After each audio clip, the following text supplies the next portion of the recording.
Okay, welcome to Teachers Teaching Teachers. And tonight, two of our community members are getting a big hug. Aw. Hopefully, more people will be will be joining us as we do. Um, I was talking with I'll introduce this way. I was talking with Bonnee Bentum, and she said, "Hey, we need to give those people a big hug somehow." I said, "I don't know. Yeah, we'll figure it out." So anyway, Christina and Jack could come tonight. And Chris is here, and hopefully Bonnee will show up since it was one of her ideas. Anyway, we'll check this out, and other people as well. Um, Sam is He's it's in, 3 o'clock. yeah, Yeah, where is he? It's Southern Africa. Botswana? Botswana. Yes, Yeah. sorry. Anyway, it's 3 o'clock where he is, so he can't check it. But he sent he sent warm thoughts. And so we have no real plan, just to hear what happened. It's been a month. Christine and Jack moved into a new house Yeah, into a an year apartment. ago. Oh, Yes. yeah. Oh, yeah. And then a month ago, that house. Um, well, do you want to tell the story? And as Chris hasn't heard it yet, a Paul, little as a bit, or warm up, you whatever can. part of it you want to say. Yes. Well, Go two ahead. things. First of all, one of the things I love. I mean, I'm a newbie at TTT, but one of the things I've You are noticed not. is Okay. you have to be careful because if you have an idea, Paul, you'll just say, "We'll do our next TTT about that." So when Bonnee said we should give them a hug somehow, you're like, "Well, that's our next TTT." I am very careful having ideas around you because I know next thing I know, I'll have an hour devoted to it. It'll be recorded. Well, Yeah. Yes. Well, I gotta say, but what's nice about meeting all the time, right, is if you can't make it that week, that's cool. We'll be here next week, and you don't have to like plan things that much ahead. So anyway, sometimes it's Yeah. nice to. However, Yeah. The other thing Paul is so going to anyway, suggest is maybe before we could tell the story, which is going to be thrilling and really can't miss. But you visited us? I mean, it was really a yeah, wonderful visit. Literally weeks before, so you could tell that story and as an I was intro going to to the do house, that. an outsider's view of the house. That's a great idea. I can start that way. So I was down at EduCon, which happens right at the end of January, beginning of February, and Christina and Jack graciously offered to have me stay with them, and it was so nice of them to do that. But I, I and I found the house. It was down this lovely block, which you can describe, which is like a park in front of the house. And I walk in the house, and it's got 4 floors. You've got a room for everything: a room for your bikes, a room for yoga, where I stayed. You both have your offices. There's light coming everywhere. It was very nice. I asked for ginger tea, I think the second night, and you gave me real ginger, which that was sweet. Anyway, so very warm that way. And I stayed on. It is the 3rd floor. There's a Third basement, floor. Yeah. and that's where the fire broke out. I guess you can say a little more of the details. But it was a lovely stay, intellectually challenging and supportive and emotionally. And so it was like when I heard there was a fire, like I imagined the books you brought down to show me. I saw all Yeah. the puppets around. It's like just it's a really lovely place. And we met up with that neighbor of yours, and I mentioned the house to her. Zelda, is that her name? Yeah. Zelda. Yes. And she said, "Oh yeah, they have such a sweet house." So, Oh, anyway, so anyway, so yeah, so there's a bit of a lead in.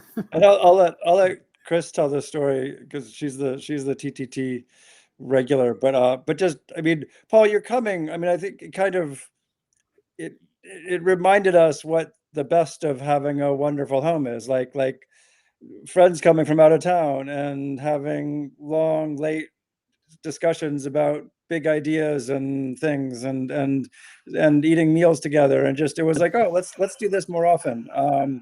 And we want to in that house, and the plans are a little going to be a little bit, but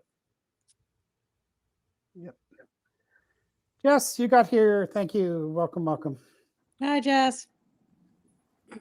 She doesn't look like she can hear us yet. Yeah. We can keep talking. Wait, okay. gallery view. What? Do you want to do gallery view or not?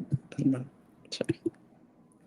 But Jack, I want to object to you keep saying that you're not a regular. You're as regular as anybody is. I gotta tell you, that's okay. Jess will get in here soon. It's She'll nice come to back. say. Yeah. I'll wait to tell the story when she gets back. One thing that we live on a garden street. That's what we call it, a garden street. But I know what I was saying. Is it like Jack's talking about you staying over, Paul? We've lived in such small places that we really wouldn't have been able to do that before. So one of the things, like we lived in very small row houses. So this house was like we fixed it up after a couple of years, and was a chance to have, for both of us to have an office. Like I was keeping an office. Anyway, it's a long story, but we had a much smaller place and we wouldn't have been able to host. So it was really fun to be able to host you, sort of the inaugural hosting. Hi, Jess. Hi, Bonnee. Hey. Hey, I think we have a quorum, or whatever you want to call it. Well, Jess, thank you all. Jess, do you want to check your microphone? Or can you talk as well as hear? Yep. Is it echoing? Yep. Perfect. No, it's perfect. It's I went good. out and I got rid of my Bluetooth, so now I think it works. Okay. So we've sort of been chatting. I just told the story of how I stayed at Jack and Christina's place. And we're up to hearing the story of what happened a month ago. So okay. Yeah, so I was going to tell this story. Jack brought a prop though. I'm the squirrel, and I live in the house too, and I have a different perspective on what happened. First, I'm going to tell her perspective first, then you're going to hear the truth from me. So we have a bunch of puppets in our house. So you've lost your sense of humor? Is that what you're so we have a lot of puppet. We have a puppet collection. We have an international puppet collection. Most of them aren't actually hand puppets, but we do have some hand puppets. And this guy just has gone through the wash a couple of times, and we decided, and he's like doesn't smell anymore. So we're excited that he's like, able to be here. But anyway, so this house, we were saying we moved in just about a year ago. And then about a month ago, we had a fire that has, between, fire, smoke, and water, completely damaged the house. We have to take the thing down to the studs. In fact, we have to take off the third floor and rebuild it, is what we are being told now. So it's really kind of intense.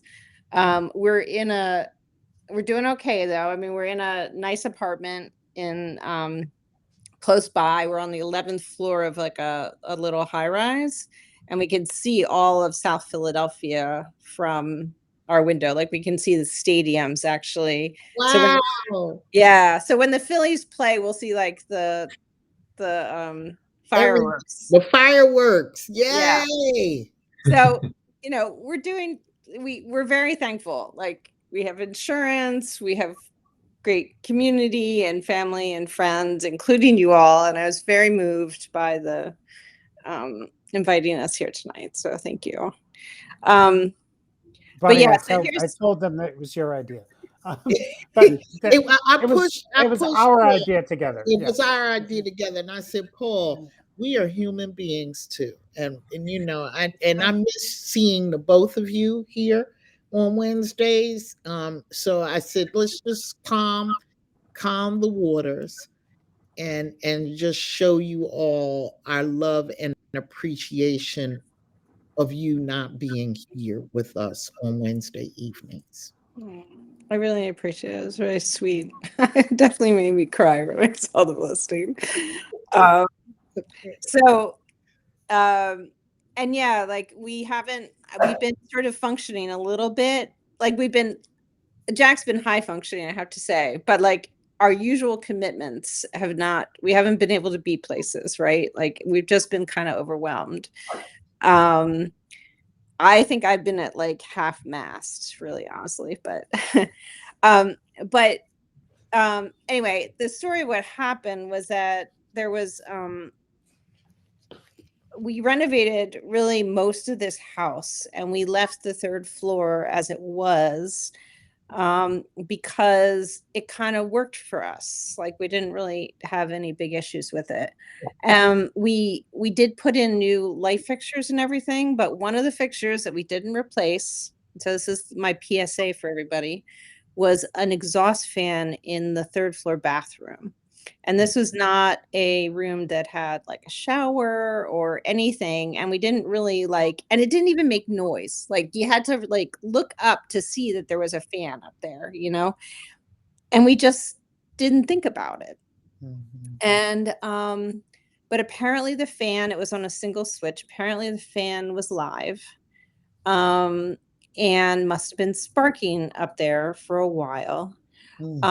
And then something changed. So that's where the squirrel comes in. So we had just remediated for squirrels because we had squirrels that would like live up in there, and we had just kicked them all out, and we had a like one way door so they couldn't get back in. So we had done that, and then the neighbors were also doing construction next door, so there was probably like new airflow coming through. So whatever it was, we were away for the long weekend. It's President's Weekend. We were away for the long weekend. It was super windy here, crazy windy. So lots of stuff might have blown around. We get back on Tuesday morning. We had like a normal morning. Jack had turned the light on in the bathroom. His office was right there, and turned it off before a 9 o'clock meeting. We think that's when it started. The fire burned for like 2 hours in our attic without us knowing it. No fire alarms went off. Nothing. We just didn't know. Jack came down around 11 and I stopped work and we were having a little snack, sort of an early lunch-ish kind of thing. And a contractor who we know, who's worked on our house, was on the roof next door doing that work that I mentioned. And he came running around into our house and burst into our house and said, "There's smoke coming out of your attic." And even at this moment, we still didn't, it was like surreal. We were like, "What are you talking about?" And so we ran upstairs. Like and Paul was at the house. So like I had a fire extinguisher in like every corner, and I had like all this fire stuff. I grabbed the fire extinguisher, run upstairs. We're like, "Where's the fire? There's no fire." Right.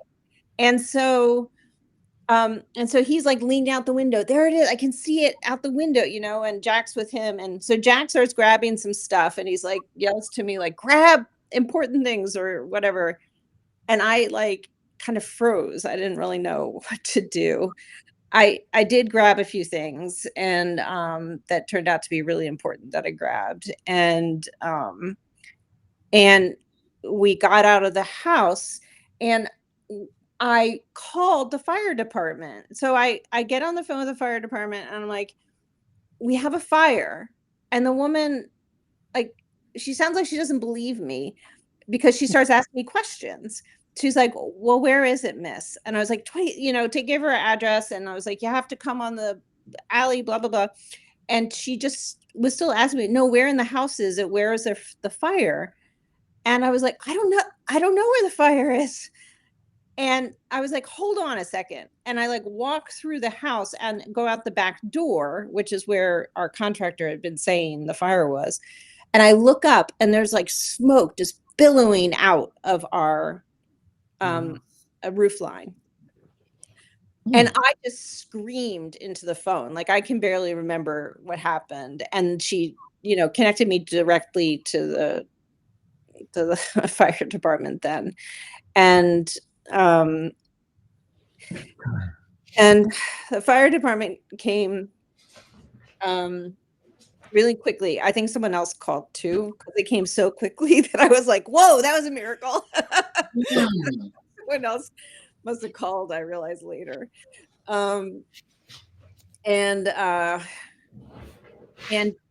and they just there were like, we think like 8 fire trucks. Our house is in the middle of a row of row houses. It's in the middle house.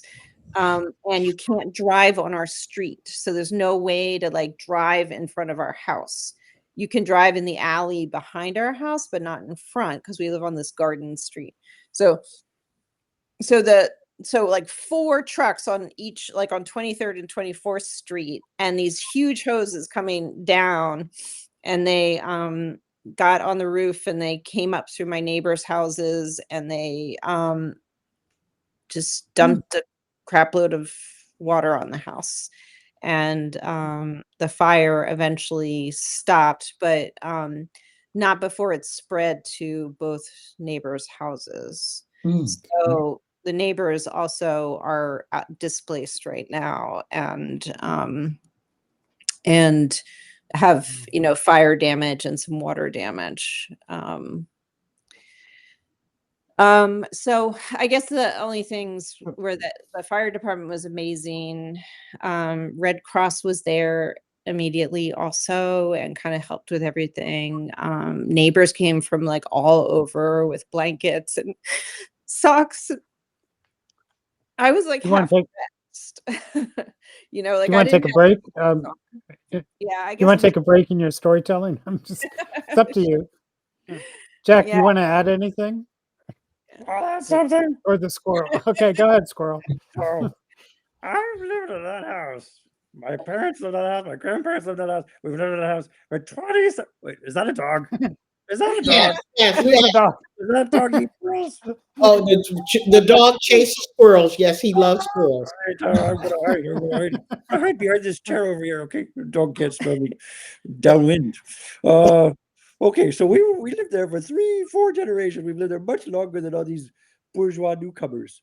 Okay, these settler colonialists, they've come. Newcomers, we've lived in that attic forever. We have a nice locust tree upstairs. We climb up the locust tree. We jump in their attic. We live up there. We have babies. We have a whole life up there. Everything was fine for generations.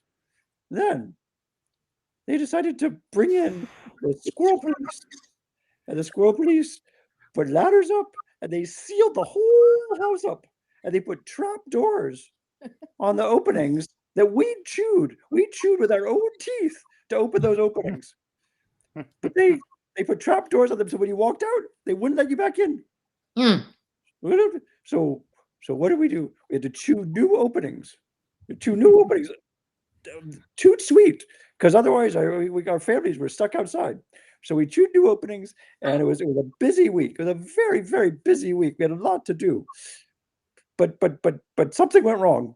And well, we wanted to get rid of those bourgeois newcomers trying to evict us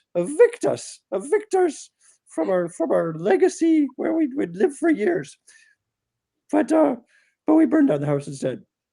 Sorry about that. Jeez. Didn't expect that ending. Jack, I gotta applaud you. Wait. I will applaud. Where is it? There's an applause. Yeah. I was thinking some sort of anarchist, like property is theft, sort of activist, squirrel activist plot, but gets out of hand. Well, yeah. It just reminds you. Got to tell you, and you'll have to remind me of the person it was. The guy who sat down on the trolley car. The play you Oh, did for your yeah. neighbors. Octavius Mr. Cato. Rudd? No. Go ahead. Say what it is again, Christina, Octavius 'cause Cato. yeah. So No. you did a whole play, a whole puppet play around that Jack participated in, and that's Yeah. on YouTube. I'll put it in this room later Okay. when you'll send me the link. Anyway, it reminded me of that. Yeah. Quick reactions, or not even quick thoughts, reactions. Let's start with Jess. What are you thinking, Jess? Well, I'm just glad you guys are okay. And I know Yeah. just over the years, you've talked about your house and how much you put into it. So I know everyone's home is their home, but it sounds like it's been such a special home. And I'm just glad it's okay and it will be okay. But more importantly, it sounds like you guys are good. Yeah. That's the thing. It's like we were dressed, we were awake, the kids next door were at school, like it could have been Yeah. so much worse. And Yeah. Bonnee, you know how bad those winds were that day, that Yes. Monday, right? Like that is what could have been horrible. Yeah. Horrible. And maybe it was the winds that the squirrels or the winds, I don't know what caused it, but like the wind had died down so the firefighters could get it under control. It really, I mean, It's humbling, though, I gotta say. Yeah. the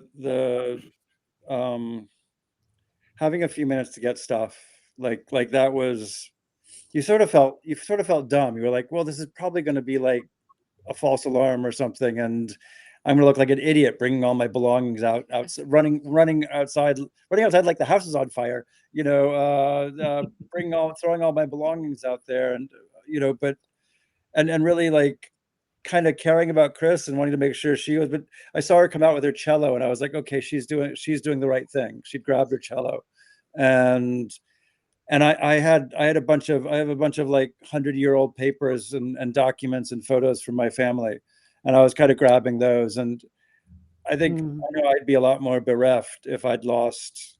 I lost some things, but we had a few minutes to grab things, which you're not supposed to do, by the way. You never go in a burning I house. know the firemen yell at us. but we didn't know it was burning. It wasn't burning. It was but we grabbed a few things, and then obviously, like, everybody's okay. We checked on the neighbors' pets. Yeah, all the pets were We actually, Paul, all the house plants up on that third floor Yeah, were they didn't lost, make it. but we rescued some of the house plants on the first floor. And really, as traumas go, like, I was never scared. I was never scared for my safety. Maybe I should have been, but I was never scared for my safety.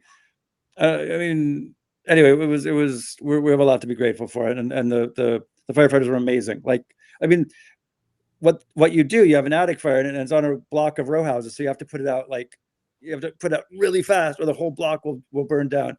So they tear open your roof, they tear open your walls, and they just spray water from every direction. All the windows. They break all your windows. It's not like gentle firefighting.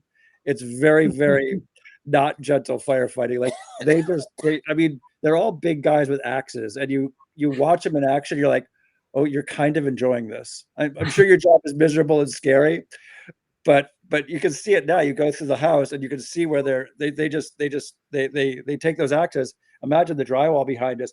They just tear into it at the top and just drag their axe down and just open it, because they want to get to all the fire. So you can still see the holes in places where it wasn't on fire, where they opened it. And they were amazing. Like, there were 40 or 50 of them working on 40-foot ladders on the roof. 4 or 5 different fire, whatever stations working together. So anyway, it was amazing. It was humbling. I think the hard part is we're just at the very beginning of this really long, painful, complicated thing that we never expected to go through. And every every meeting with insurance and every meeting with the people who are trying to take the smoke odor out of our clothes and trying to dry out our books or our art or learning. We had a great debate, not a great debate, a very, very, very painful debate. I was very worried. Like, one of the first things, Chris's mother is an accomplished artist. She taught at the Academy of Fine Arts here in Philadelphia. I have family members who were artists, and their stuff was hanging on the walls, and water came down those walls. So a lot of them had were wet, and I really wanted them dried very quickly. Like, I was like, what can I do? And so I wanted to kind of scare the insurance company. So what did I say? I said, we have valuable art on our walls. You have to take care of it today. And at which point I got an email from the insurance company.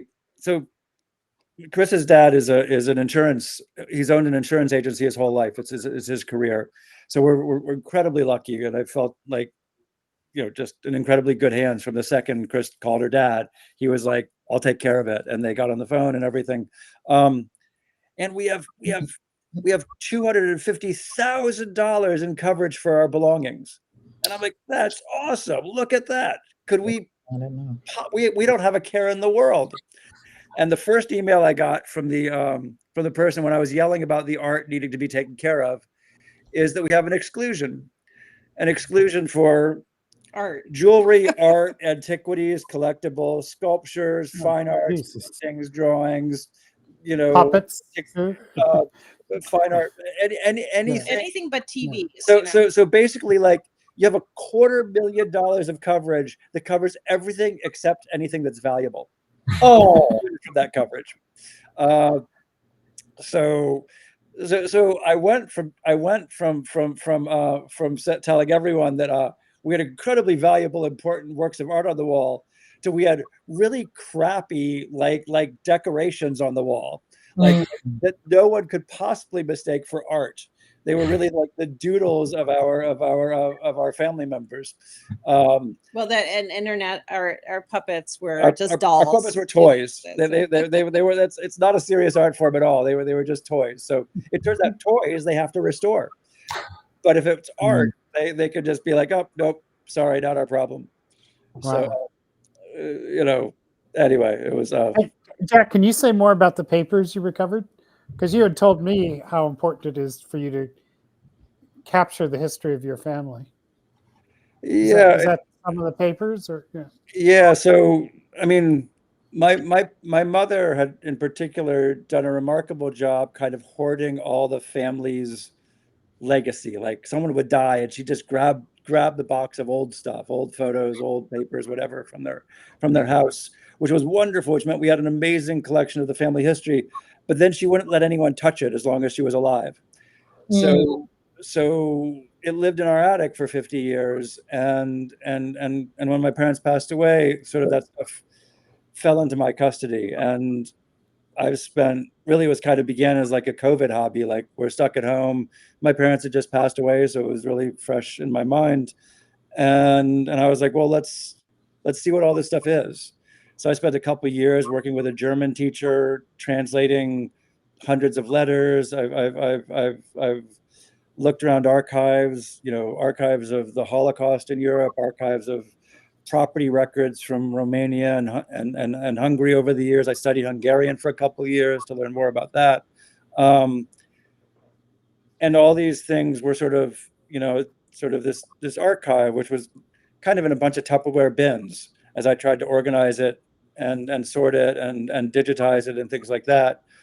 But they were really important. And I thought often as I was putting them in Tupperware bins, like, these are kind of my responsibility. Like, if anything bad happened, it would kind of be on me. They've survived 100 years, but nothing bad will happen. It's fine, And so when we had a few minutes, I had a lot of stuff in Tupperware bins, which can be easily carried, and I grabbed them and put them out in our yard. So there are some things that I feel really sad that we did lose, or that were really damaged. But to me at least, this is really bearable because because the really irreplaceable stuff, I did get out, and it's here with us now. So I feel really lucky, and I think my emotional state would be, I'd be a lot more devastated, just despondent, I think, if that stuff had been lost. And you mentioned to me that you want to be able to pass that down to your children. Mhm. And if you don't, then it'll be lost in some way. But, so, I I think don't mean to put words in your mouth, but I'm just, no, and I think like it's sort of a sense-making task. Like I still grew up when I was a kid. I still met the family from the old country. They still had the accents. Mm. Like I could still recognize people in those black and white pictures, but none of it's documented. None of it's documented. Like none of it's written down. No one's used the tools of our era to actually connect the pieces, to like digitize the archive, to translate it, to get in touch with the next generation. I mean, my daughters are late 20s, 30, and they're, 100 sort of second or third cousins by now who have no idea of any of this. And it feels to me like, I mean, if I don't do some sense making and some organizing, no one who didn't, it's going to be too late for anyone else to. So that's part of the, I mean, I don't know. Yeah, just try to put people in touch, try to reconnect before we've lost some critical mass of connection, and it's all dissipated. Mhm. You are so right, Jack, on that, because I was a latecomer to trying to find all the pieces to my family, especially after my father's side passed away. And then I became the matriarch. And I said, I'm nobody's matriarch. you know. And I didn't even know, my grandmother, my father's mother, never really liked to talk about her side of the family, and maybe she didn't remember a lot because they were sent on the train from Bessemer, Alabama to Wilkes-Barre, Pennsylvania. I guess her father worked the coal mine. Mm. And they came, and I was wondering how they got from Bessemer, Alabama to Wilkes-Barre and the coal mines. Well, I went there right before the pandemic, and Huh. found out that Bessemer is connected to Birmingham. It's the same county, Jefferson County, and that there were coal mines there. That's what the work was. There was no plantations, so they were all coal miners. Yeah. And then they went to Wilkes-Barre, of course, which Right. is coal mining. Pennsylvania, right? Pennsylvania, and that's where my father was born and raised. But nobody, in the Black families, it's nobody is talking about any of that at all. However, it's very, very important, which even brings me to the work that I'm doing today. My mom is a part of the Great Migration who came from Durham, North Carolina. After she graduated from college, she came to Philadelphia to work at Mercy Douglas Hospital, which was the all-Black Oh hospital. yeah. She was hired as a dietitian. And the woman who birthed me, her name is Dr. Helen Octavia Dickens. Well, I just found out her name maybe 10 years ago, 10, 15 years ago, before my father's baby sister passed. I was in the museum. Sam and I were exhibited in the national, whatever that museum is downtown, and we were teacher heroes that year. And my aunt saw my mother's gynecologist, and she told me, she said, Bonnee, that's the woman who birthed you. And it was a digital thing, so we had to watch it over again until it came to her picture again. Well, that Was really she another one of the heroes, Bonnee? Is that what it well, she was? she was one of like the Philadelphia Black heroes. They had Yeah. she wasn't a teacher hero. She was in another exhibit, but it was right down, Huh. right in another part of the room. And my aunt saw it, so we sat there, watched the whole thing again. Well, that laid on me from then until now, I was like, well, where was Mercy Douglas Hospital? Where? Then I found out where it was, and all that history. So, Jack, I mean, you are doing the right thing, and hopefully one of the next generation catches the bug to find out, because somebody has to have the bug for it, because it's a lot of work. Because I was in Alabama and I only spent 1 week there, and I should have been down there 2 weeks, because I needed 2 weeks to find more information, because really when it was time for me to go, I was just starting to open up. Just figuring it. Yeah. Yeah. And I'm gonna try to bring Chris in on this tip too. Chris, you were just looking at a photograph of a farm that you worked on. You wanna Sure. describe that? Yeah, my current inquiry is about, can we feed ourselves without poisoning the planet, is my inquiry question that I'm working through with my students right now. Wow. It's based on my memories of my dad's farm in Illinois, where there were all kinds of animals and all kinds of barns, and now it's gone the way of a lot of industrial farms. So we still have it. It's an industrial farm now, where the house is just in ruins, but my cousin still lives there. It was a beautiful farm. I mean, classic family farm. So that's my inquiry as far as that goes. But one of the things, a couple of things I was thinking about with Jack and Christina. First of all, my own son, one of my sons has owned a condo, still owns a condo. There was a fire on the top floor. His condo didn't have a fire, but all the water damage came down. And that was in 2021. They're still not rebuilt yet. Wow. From insurance kinds of issues and things like that. So I definitely can relate to just like, just the inconvenience to, to understate it. But the one thing that I kind of keep coming back to is, like, we're all writers, and Christina, like, I would say, I love teaching, I have a great time every day. And I would owe a lot of that to Christina's work at National Writing Project, like writing with kids and that. And I guess, I don't know if it's too soon, but do you look at this, like, I think writing can heal and writing can do all kinds of things. And then Jack's puppet, what he just did with that, I think, like, what's the role of story? Is that a bad question to ask? But, like, where does writing fit into your life right now? Yeah. Yeah. That's a great question, Chris. And my friend from high school, I was with my high school friends in New Orleans President's Weekend. And Jack, we were with our partners. So 4 of my friends from high school. So they were like, and so this happened the next day when I got home. And New Orleans was amazing, actually, just to say, like, it was Mardi Gras. It was quite amazing. So they were one of the first people I wrote when this was texted when it was happening, because I had just been talking to them all. And I was like, you're, like, not going to believe what's happening right now, kind of thing. Anyway, so one of my friend's mom lives downtown here, and she's very like at Rittenhouse Square, near Rittenhouse Square. So it's like in a sort of different neighborhood. And kind of like I don't know, like, it's a neighborhood that still has, like, a paper, like there's like a circular that they write. And Bonnee, apparently her name is Bonnee too. It's IE Bonnee. But so this Bonnee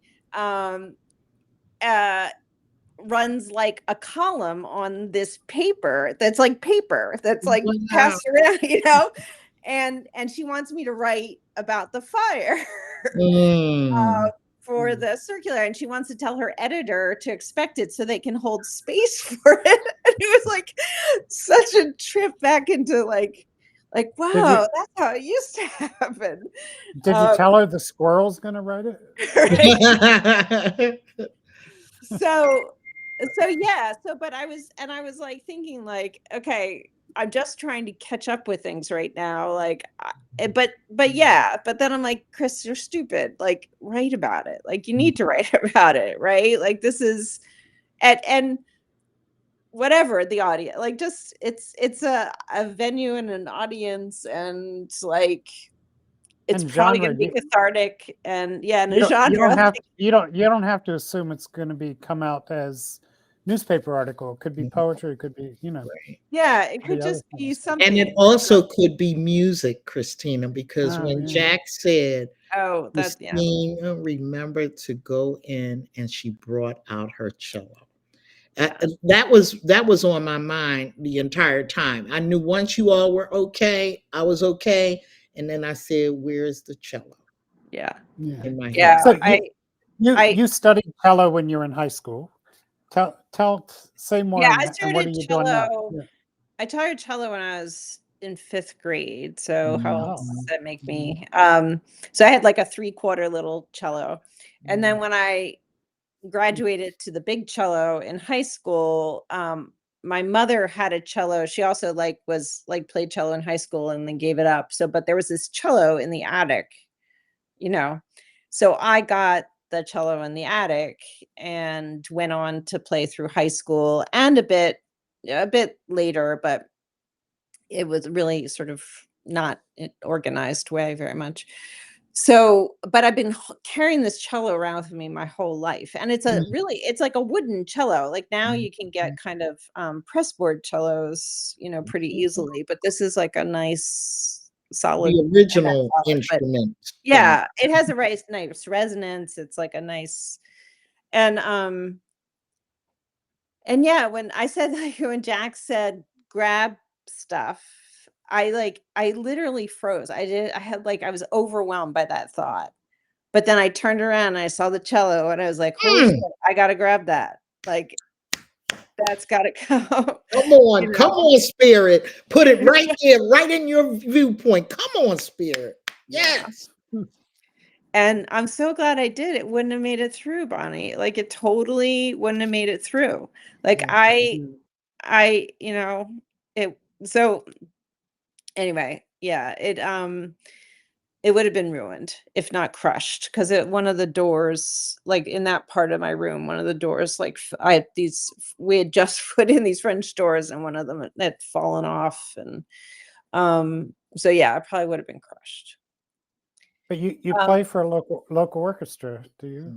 Yeah, I started playing with this Philadelphia Community Orchestra, which is probably the coolest thing I've ever been involved in musically. It's a radically inclusive orchestra. And the idea is that you don't need to, like, whatever level, like, there's no levels, whatever experience you have. If you have an instrument, you can show up, and, you have to be open to experimentation.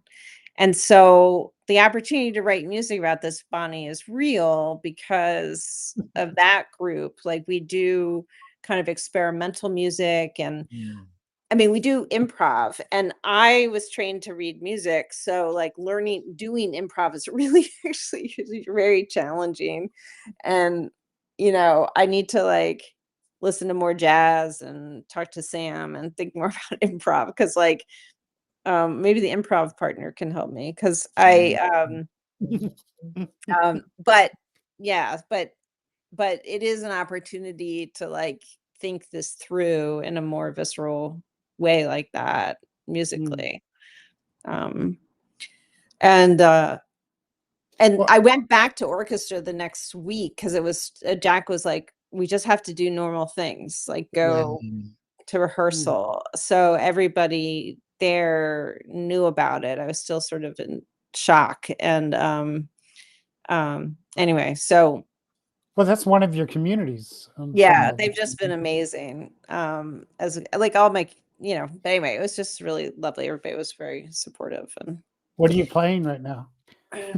I'm one of the few people in the world who know what Christina's I know. playing. I have to say, like, I uncovered the fact that Paul, well, he both dated a cellist. That's an old story, but then he knows all this contemporary music. So Eastman's Stay On It. Do you know this piece, Paul? I don't know. Okay. Apparently it's one of these pieces that was played. I think it's Julius Eastman is his first name. It's a great piece, and it has this kind of it starts with this this one line, and then these other lines get mixed on top of it, and some of them are vocal and some of them are instrumental. But it was played. Eastman would direct it, but he never wrote it down. So all these people have tried to interpret. He's since passed, so all these people have tried to interpret what he did by writing it down. So there's like various versions of it. So we're playing it based on this one version, but yeah, it's pretty cool. I might have mentioned this to you already, but John Cage is the person who I think of often, and when I think of things, and he was against improvisation. Yeah, that's interesting. Which is surprising, but it is interesting. Just because he thought that it was so easy for people just to do what they did before, and he was all about creating music that makes you do something different than you ever did before. But anyway, he came around to improvisation, but just to say. But I just want I'm circling around the time when and if you didn't hear my story at the beginning, I was there for EduCon, and was it Saturday night? Yeah, we went out with Sam and Bonnee and Christina. And Bonnee was magically got us into this place somehow. That's another story, right? What did I get us in? You sweet, yeah. What's the place called? South, right. Yeah. South was completely packed. And Bonnee talked to the concierge in like soft voice. And somehow, and at first he said no, and he didn't have space. And we literally walked away, and he came running after us to say 3 blocks away. To say, actually, we found space, and brought us back in. It was all Bonnie's magic. It was awesome. It was spirit. Spirit moves in the right places when you have the right people around you. Yes. Anyway, the music was amazing at that dinner. But then Christina and I went down and fed your sister's cats. Right. and walked over to the synagogue where Jack was. Oh, that's right. That was that evening, yeah. And I looked up and said, "Those are amazing windows." And you called him and you invited us in, which was so lovely. And it was such a warm, beautiful place, and the music was exciting. Some of the same instruments as in the jazz club. I know, we went from a jazz club to this. It wasn't really klezmer. It was kind of contemporary. But yeah, there was a upright bass and drums and a clarinet and guitar and just it felt a little bit of improvisation. It felt jazzy in kind of a Jewish way. Yeah. So it is played. It's a soundtrack that's played underneath some rap. I was just listening to it because when you said it, I said, I think I know that song. Well, the tune is played underneath some rap in modern. Oh, really? Oh, okay, cool. And I just wanted to tell that story just because it's a great evening to tell the story itself. But also I wanted to ask you about that community and how they've been supporting you. In what way? We've been to multiple rabbis' houses. For dinners. For Shabbat dinner. We have a retired rabbi and his wife turned out to be the most are like avant-garde theater buddies. Like we go see all the experimental stuff in town. So not on Friday, but yeah, they keep Shabbat, so not Friday night to Saturday night. But we've taken him to a number of drag shows. I know Martha Graham Cracker for Philadelphia, and they love it. So and I want to say too, just Bonnee, the family stuff that we talked about a minute, like I don't want to totally take us off track, but like first of all, yeah, what track? Go ahead. And I guess like I mean, at like a national level, I was really struck by the stories of like putting together the African American History Museum in New York and how much of that stuff just came from people's personal collections. There was nothing but personal collections. And we went to go see a documentary recently by a Philadelphia filmmaker about the protest movement to desegregate Girard College. a recreational park, a swimming pool, and sort of amusement park outside of Washington D.C. I forget what it was And called. there ain't no back to the merry-go-round or something. It's a James Baldwin poem or a Langston Hughes poem. Langston Hughes. As it makes reference that you can sit in the back of the bus, but you can't sit in the back of the merry-go-round. So and it's a very moving story, but her stories were about trying to find documents, trying to make a history of this really significant movement. Like a lot of people who later became famous activists, sort of that was actually what they were doing when they were at Howard.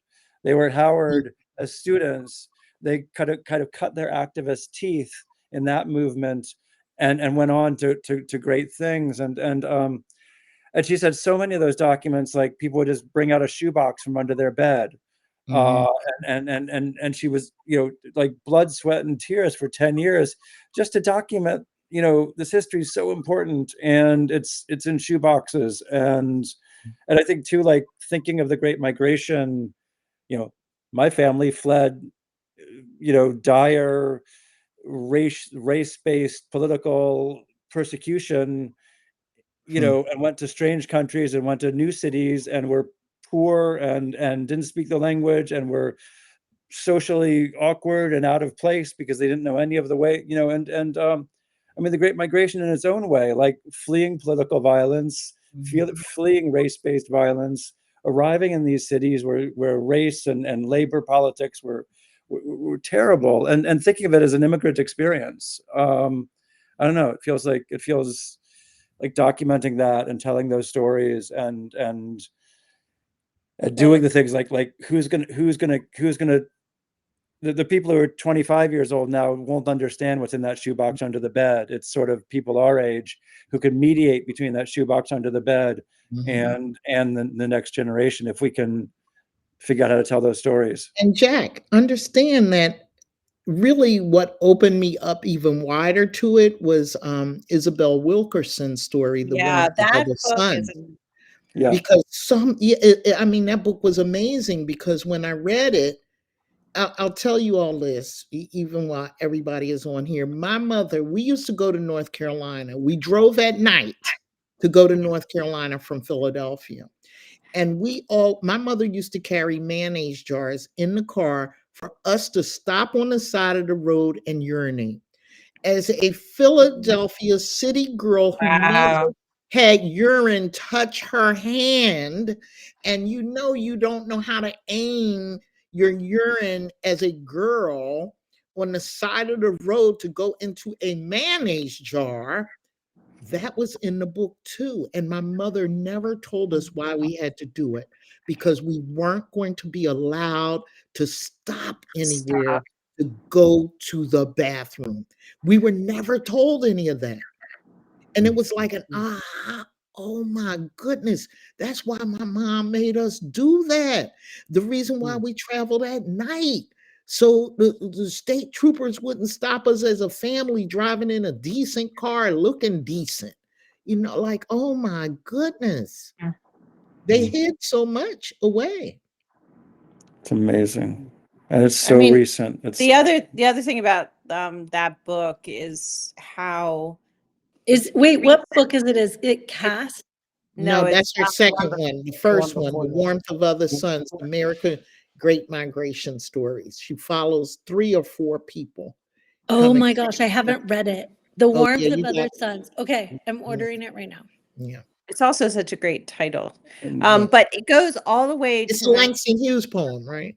Oh, is it? Yeah. It goes to 75, right? At least. It's like it's really recent history. I mean, obviously, you just told it. And it's like it's and I'm not 75. Think about it. Right.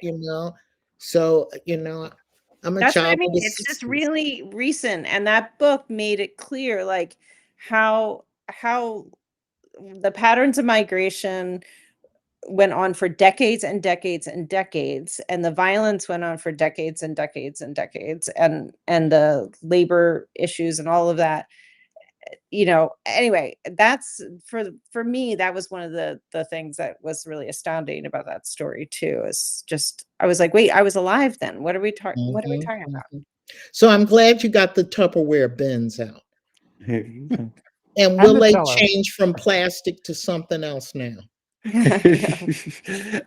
Maybe Chris had a fireproof lockbox in the With basement nothing in it. that she had none of her important papers in.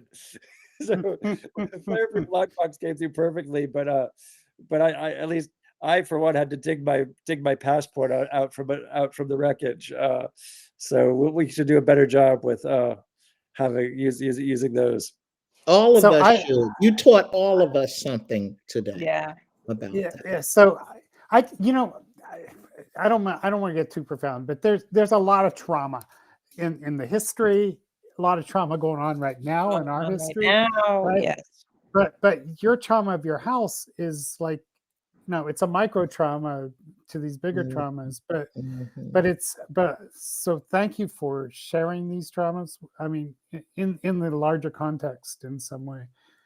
And thank you means for something. allowing us to be a part of your healing and dealing too. I'm so amazing. Thank you. So glad you guys And- are okay. Mm-hmm. I really and Jess, do you know that Jack and Christina, I'm going to reveal a secret here. Jack and Christina are going, maybe they've told others, but are going to write a PhD together. Hey! Oh, look, my dog jumped up. Yay! So that Jess, was our Jess, idea to do would you? PhD. Yeah, we so talked about it at dinner that night. Yeah. So what's your co-PhD going to be about? Puppetry, street theater, and community building, storytelling, street theater, and participatory democracy. And music. Okay. Yeah. I'm in. I'll be on your committee. Yay! I was hoping We you'd want say. to deconstruct the individual, the Dr. hyper individual. Early and Dr. Breeze will be on our the hyper individuality of academia. We want to deconstruct it. We'll do the work That's together. awesome. Together we'll get the work of a PhD. I mean, I'm ABD already, so but I didn't have a partner to finish with. So Oh, that'll be wonderful. I love it. Yeah, I think it would be All more right. representative anyway. So anyway, thank you all. Thank This you. is like Well, thank you. not like amazing. It is amazing. I really appreciate it. And we feel very I'm glad I got. supported I'm and glad hugged. we recorded all this too. It'll be great for people. It to is listen. recorded? Right, yeah. Oh yeah, I'm recording. yeah, thank Right. you. This is really beautiful. It means Thank the you. world to me, and I've only known you guys a year. Chris, who's known you guys forever, it's just means the world to And us. I got texts from people all over the network. So just like as a testament to the network, it was really amazing to hear from everybody. And, just, I don't know. I felt both felt of the you network. know, both of you Well- know, in times like these, you have a posse.